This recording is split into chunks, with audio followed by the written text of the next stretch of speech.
2026 vote যুদ্ধে সব রাজনৈতিক দলগুলি প্রস্তুতি পর্ব শুরু করে দিয়েছে। শাসক দল নতুন ভাতার ঘোষণা দিয়ে ভোট যুদ্ধে দামামা শুরু করেছে। তা লক্ষ্য করে সিপিআইএম এর মীনাক্ষী উত্তরপাড়ায় প্রতিটি বাড়িতে গিয়ে গিয়ে খোঁজ নিচ্ছে। তেমনি আজ বিজেপির সুকান্ত মজুমদারের পানিহাটি বিধানসভায় গিয়ে গৃহ সম্পর্কে অভিযান শুরু করে দিল। বিজেপির মণ্ডল সভাপতি ও অন্যান্য কার্যকর্তাদের নিয়ে এই দিন পানিহাটি বিধানসভায় প্রতিটি বাড়িতে গিয়ে গিয়ে প্রধানমন্ত্রীর বার্তা এবং বাসিন্দাদের দুঃখের কারণ ও অভিযোগ শোনেন। রাজ্য থেকে শিল্প চলে যাচ্ছে, 6,000 কারখানা বন্ধ হয়ে গিয়েছে।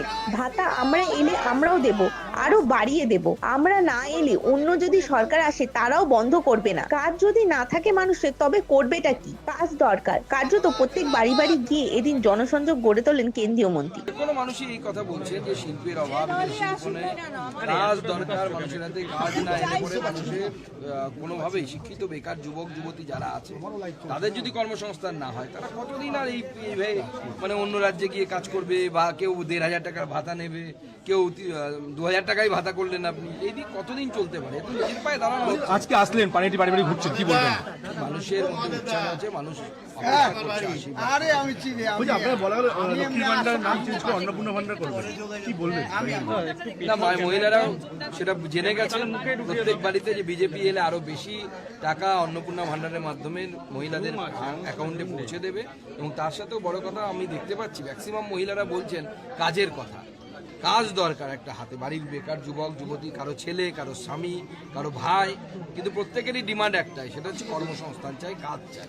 সেটা ভারতীয় জনতা পার্টি এলে আপনি দেখুন, আইন হচ্ছে ততক্ষণ পর্যন্ত কাজের হবে, নখ দাঁত আইনের থাকবে যতক্ষণ পর্যন্ত সেই আইনকে যারা মাটিতে নামাচ্ছেন তারা যতক্ষণ পর্যন্ত সেই আইনকে সেইভাবে নামানোর চেষ্টা করবেন ততক্ষণ পর্যন্ত নখ দাঁত থাকবে, নাহলে থাকবে না নখ দাঁত আইনের।